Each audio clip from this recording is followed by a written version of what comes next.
Halo YouTube, selamat datang di channel Motomobi. Ini adalah Leap Motor, yes, merek baru lagi dari China. Jadi satu ya Leap Motor, nggak Leap doang, nggak motor doang. Motor doang rodanya dua. Leap Motor merupakan perusahaan yang sangat muda sebenarnya, didirikan mulai tahun 2015 dan bahkan jualan mobil pertama kali tahun 2019 dan sekarang sudah sampai di Indonesia ini, dirakit di Indonesia, sudah bisa dipesen lagi. Hanya ada satu tipe Leap Motor di Indonesia, satu model dulu, B10 dan satu tipe saja, nggak ada tipe-tipe lain. B10 hanya tersedia rear wheel drive, tidak ada yang all wheel drive. Kita bahas bentuknya dulu. Kelihatannya seperti like another Chinese car ya, tapi setiap mobil Cina yang model begini itu pasti ada perbedaan, pasti ada yang lucu-lucunya, dan banyak sekali teman-teman kami nanya, oh mendingan ini apa ini apa ini ya, dan semuanya di segmen ini, segmen SUV kecil listrik. Rame sekali, ini bersaing dengan banyak sekali brand di Indonesia ini, brand dari China semua.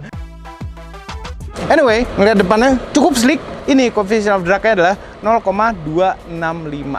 Jadi aerodinamis. Coefficient of drag itu sangat penting sekali untuk mobil listrik karena begitu kecepatan tinggi, musuh yang paling besar untuk efisiensi adalah angin. Nah, ini dibanding lawan-lawannya dia lebih aerodinamis. Kemudian ukurannya berapa besar? 4.515 mm. Wheelbase-nya 2.735 mm. Cukup compact, enak buat menelusuri dalam kota, dan kami sudah coba radius putarnya bagus. Tapi nonton video ini sampai habis karena kami akan coba jalan mobil ini juga. Nah, kalau Anda melihat posisi kita sekarang, ini adalah tempatnya Om Fitra. Kita pinjem dulu karena kebetulan mobilnya di sini, jadi kita sharing reviewnya. Ini adalah mobil full listrik, ada baterainya di bawah, dan spesialnya dari mobil ini adalah sasisnya. Sasisnya itu dia tumpuk ya. Ada sisi atas, sisi sasis bawah, dan baterainya berada di antaranya. Ini benar-benar mobil dari awal didesain untuk mobil listrik, dan baterainya juga terlindungi oleh sasis. Jadi kalau kita ngeliat kolong ke bawah, baterainya lebih terlindungi oleh sasis. Kayak zaman sekarang kalau di sebelah sini nggak ditaruh sesuatu gitu, agak aneh gitu kali ya. Baterai di bawah ini adalah LFP 67,1 kWh. Range-nya, klaimnya itu 516 km NEDC. WLTP-nya nggak tahu berapa, ini berapa, tapi kalau dihitung-hitung lumayan irit, 7,69 km per kWh. Nah, ngecharge-nya di sini. Nih, tentu ada DC charging ya. DC charging-nya itu bisa sampai 180 kW katanya, tapi 30 ke 80% tuh makan waktu 20 menit. Rata-rata 111 kW masuknya untuk DC charging-nya. Cukup cepat. Nah, AC charging-nya katanya bisa sampai 11 kW. Biasanya mobil-mobil gini cuma 7 kW aja, tapi ini katanya bisa 11. Belakangnya zaman sekarang ya, lampu nyambung dari ujung ke ujung ya, desainnya lebih seperti SUV sporty Eropa.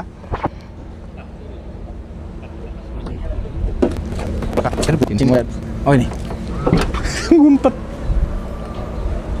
B10. Bagasinya lumayan lega, cuma dia ngotak sekali, jadi stick golf tuh nggak muat, harus ngelipet jok ini stick golf. Sayang sekali, sayang sekali. Ini ada speaker di belakang, ada nggak sih? Nggak kelihatan. Ini udah nggak ada 12 volt power outlet. Ini bisa dilipat rata lantai seharusnya. Yes, rata lantai. Ini ada pemisahnya juga yang bisa di. Ntar ini tuh kalau dicopot bisa simpen di bawah nggak ya? Bisa. Oh, bisa, malah ada tempatnya tuh. Emang ada tempatnya. Halus suaranya, tapi nggak silent sama sekali. Sebelum kita masuk ke interior, seberapa kuat tenaga motor listriknya? Ini spesial juga. Motor listriknya itu ada di belakang. Jadi ini rear wheel drive. Jarang-jarang nih SUV begini rear wheel drive. Ada lawan yang rear wheel drive tapi jarang. Tenaganya 210 horsepower dengan torsi maksimal 240 Nm. Ini lebar ban belakang sama depannya beda. Yang belakang ini lebarnya 235, yang depan lebarnya 225. Kayak mobil sport ini loh. Pakai velg 18 ini. Kami suka velg nggak terlalu gede-gede, itu lebih nyaman. Interiornya nuansa abu-abu. Ya, jadi berkesan simple gitu ya, nggak aneh-aneh. Lumayan lega, jarak dengkul ke jok depan hampir sejengkal dengan posisi nyetir kami. Ini kami 174. Headroomnya juga lega sekali. Di atas ada panoramic roof besar sekali dan bisa ditutup ya, jadi nggak kepanasan. Armrest, ada 2 cup holder. Ini tuh lambang ini ya, restoran steak itu loh, kepala sapi. Jadi ini joknya semua adalah Ecotech 100 ya. Jadi ini tidak ada bakteri apa-apa, lebih aman buat anak-anak. Kalau digigit-gigit anak kecil pun ini nggak ada bakterinya, katanya begitu. Bisa bertiga di belakang sini karena mobil listrik, lantainya terata 3. Nah ini mau duduk di tengah, mau duduk di samping, itu semuanya empuk, joknya enak, kerebahannya normal-normal aja. Tapi sayangnya ini masih, walaupun bagian belakang ini lebih tenggelam, tapi masih agak kurang banyak tenggelamnya, jadi lumayan rata, tapi it's okay, masih oke. Kaki masih bisa masuk juga di belakang posisi nyetir kami. Ada ventilasi AC di belakang. Ini polish. Ada 2 colokan USB A dan C. Di bawah ini ada tempat naro-naro. Ini biasanya kalau naro tempat gini nih, tinggalan dan hilang. Tempat majalah, kantong pintu bisa naro botol. Terus ini juga simple, semuanya empuk-empuk di belakang sih. Ada Twitter, at least tempatnya ini ada Twitternya ya. Mudah-mudahan ada. Jendela auto up and down. Caranya dicolek aja kalau mau pakai autonya. Enak kok, oke belakangnya nih. Ya. Ketegakannya normal-normal saja, tapi perjalanan jauh pasti nyaman. Kita ke depan. Oke, depannya.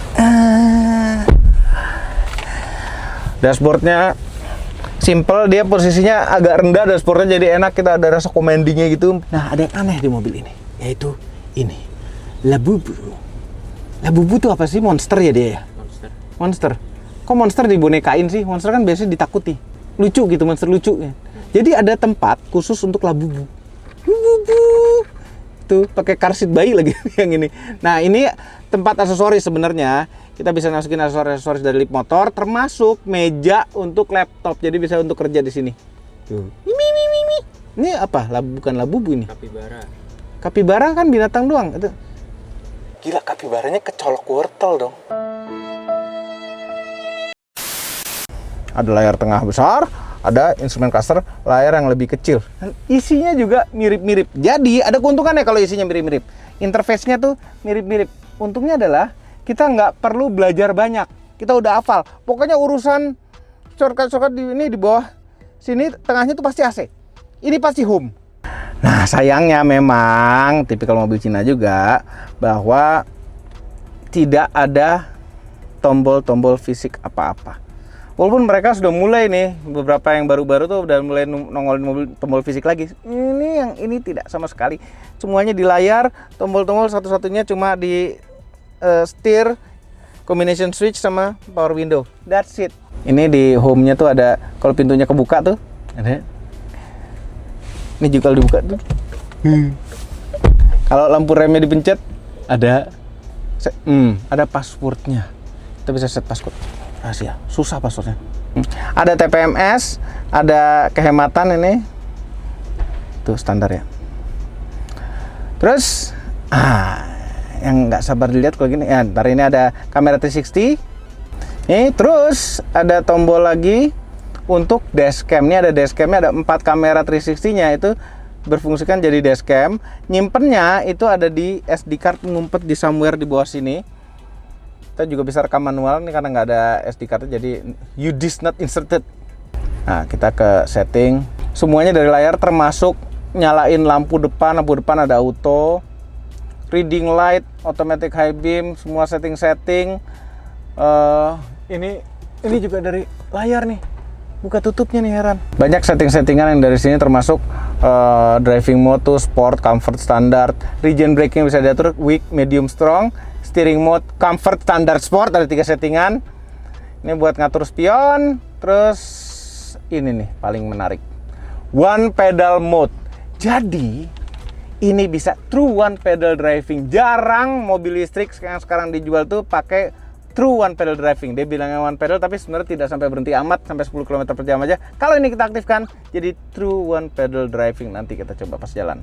ADAS, ada 17 fungsi ADAS, banyak sekali ya. Kalau kami biasanya matiin yang anti nabrak. Sound, lip motor assistant. Oh, ada ini backup. High lip motor. Emang nggak pernah dipakai sih gituan ya. Dia punya peta internal sendiri. nggak perlu pakai Apple CarPlay juga, ada peta internal dan sudah ada trafficnya. Traffic hidup karena ini udah ada SIM cardnya, udah ada datanya mobilnya. Jadi kita tahu kemacetan ada di mana, nggak perlu Google Maps lagi. Kadang-kadang kan kita takut tuh nempelin Google Maps ke sini, kita lupa sesuatu, lagi jalan sama istri, notifikasi. Kan serem. Nah, kalau ini aman. Mobilnya punya sendiri petanya. Oh, ada ambient light, ada pilihan 27 pilihan warna ambient light. 27 ya kan. Nih, salah satu ambient light itu ada di ring ventilasi AC-nya. AC-nya lumayan sih kayak solid. Lumayan sedikit berasa mahal. Setir, lingkaran, flat bottom, jempol kanan untuk urusan audio, sebelah kiri untuk urusan ADAS pasti. Ini ada tombol lock buat kunci pintu ya. Jadi saking pakai layarnya semua, kunci pintu pun digital. Saya di kiri karena di sebelah kanan tuh ada shifter. Ini cluster biasa, simple, kecil, berguna. Udah, that's it. Sini nggak ada tombol apa-apa lagi. Udah tuh. Udah, tinggal ini jendela. Simple aja begitu. Ini mata kita diawasi ya kalau nyetir. Nggak boleh ngantuk. Kepraktisan. Kantong pintu lumayan lega, bisa naruh botol yang tinggi. Ini ada 2 tempat naruh handphone, sebelah kiri untuk wireless chargingnya. Ada konsol yang lumayan dalam. Ini bisa nyelipin sesuatu juga. Kartu kali ya. Ini buat naruh-naruh macam-macam. Kami suka nih yang kepotong begini. Biasanya kan nyambung terus ngolong ke bawah gitu. Suka banyak yang ketinggalan di bawah. Kalau ini kebuka enak. Dan ini keren. Ini cup holdernya tuh. Asik banget. Ini bisa diangkat. Kalau nggak mau pakai buat cup holder. Kalau buat cup holder gini. Ini praktis, enak. Laci nggak gede, tapi dalam, agak dalam. Spion tengah, daylight biasa, hazardnya ada di atas, lampu baca, nih buat ngaca. Terus posisi nyetir, posisi duduk, jok bisa diatur 6-way saja. Jadi bagian depannya tuh nggak bisa buat naik turun. Setirnya tilt teleskopik. Teleskopiknya lumayan jauh, menghasilkan posisi nyetir yang ntar deketan dikit. Oke, sekarang saatnya kita jalan. Kadang-kadang ini kalau misalnya cluster yang nempel sama setir ini enak, jadi nggak pernah pengaturan setir itu ngalangin clusternya. Kalau door kecil, oke. Inilah kalau profil ban lebih tebal tuh enak buat gitu-gitu. Tren sekarang tuh salah, tebel velg gede-gede 20 inch, 21 inch. Oke, kita pakai navigasi dari mobilnya. Berhubung belum connect Apple CarPlay, kami nggak tes audionya dulu ya. Nanti pas dipinjemin mobil baru kita tes audionya. Dan ini mobil kami suka kepraktisan di mobil listrik itu front trunk, ya bagasi depan itu penting sekali rasanya. Tapi segini loh. Kadang kita bawa duren, kadang kita bawa apapun, makanan, panas, apa segala yang bisa bikin kabin bau. Taruh bagasi salah, bikin bau. Front trunk yang paling bener, dia terisolasi sendirian. Kayak gini kan bau durennya di luar. Kekedapan, nggak ada motor di sekitaran, jadi belum bisa ternilai dengan baik. Nanti kalau tes yang kita pinjam lama baru kita bisa nilai benar-benar kekedapan. Tapi ini so far. Road noise sih di kecepatan rendah gini masih oke. Nggak ada suara bising-bising. Nah ini sambungan ini nih empuk. Remnya wow, enak, endless power gitu loh. Kalau mobil listrik powernya ngisi, nggak pakai mikirin pindah gigi, nggak ada ketahan apa-apa, langsung dus. Oke, suspensinya nih cukup nyaman. Di gelombang halusnya sedikit ada rasa keras, tapi kami nggak bisa menilai banget ini karena so far ini masih oke nih. Stabilan masih oke. Masih oke. Bener nih bikin suspensinya. Nah, tapi rasa setirnya memang agak kosong ya. Rasa setirnya tuh ya rasa nyaman, cuma ada agak kosongnya. Oke, kemudian rasa remnya juga agak palsu. Seperti biasa, ini standar mobil listrik. Ya, remnya itu nggak bisa kita rasain seperti pada mesin internal combustion karena remnya ini dia regen braking. Oke, tenaga mobil ini 0 ke 100 km per jam klaimnya tuh 8 detik. Aslinya setelah dites 7,0. 7 detik lebih kenceng dari 1 detik lah lebih kenceng daripada klaimnya. Pakai kita gaspol dari kecepatan 60. Ngisi lo powernya ini kayaknya lebih dari 240 Nm deh kalau begini. Dan biasanya kalau mobil yang kayak begini nih ya, yang kelas ini itu gasnya agak terlambat. Kalau ini gasnya tuh langsung instan. Walaupun remnya agak kosong ya, bukan kosong sih, power. Remnya kuat, terasa kuat, cuma beda sama mobil internal combustion lah remnya. Remnya langsung ngapas rem sama regen braking tuh ada perbedaan. Tapi kita terbiasa kok lama-lama. Bukan lama-lama, sebentar juga langsung terbiasa. Regen brakingnya sesensitif apa? Kita standar aja powernya.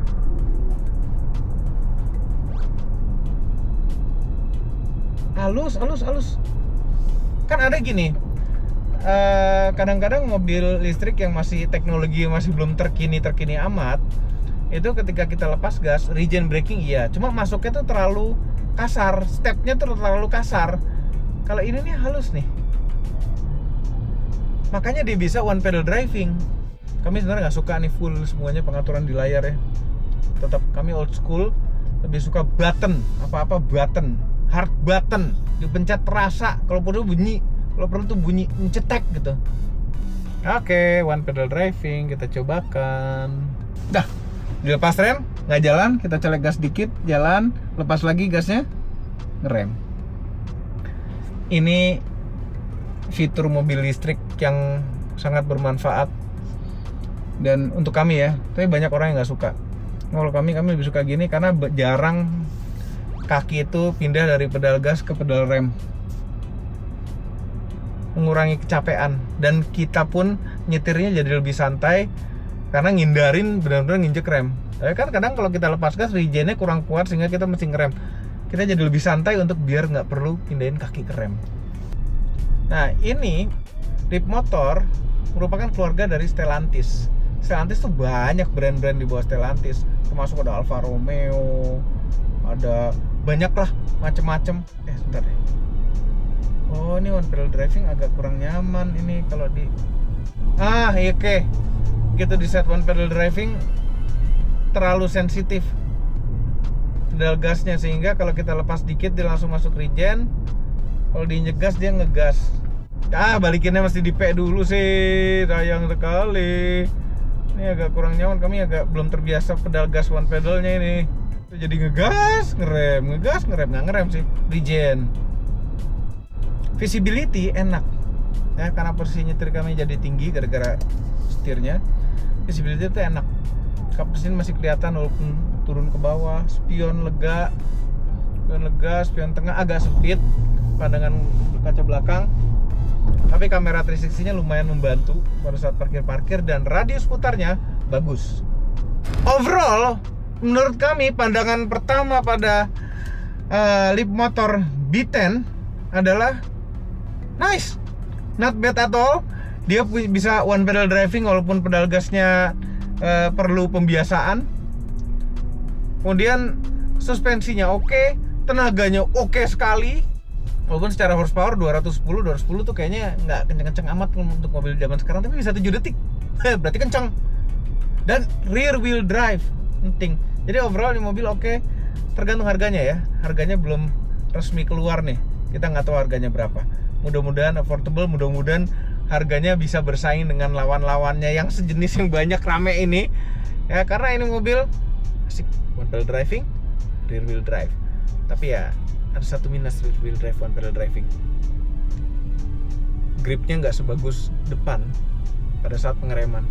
Itu saja videonya, jangan lupa tekan tombol jempol ke atas dan subscribe channel Motomobi, Omobi, dan Mes Mobi apabila belum berikut dengan tombol loncengnya. Share video ini ke seluruh dunia melalui sosial media Anda, dan jangan lupa follow sosial media kami semua termasuk Instagram, cek motomobinews.id untuk berita-berita otomotif terbaru. Terima kasih telah menonton.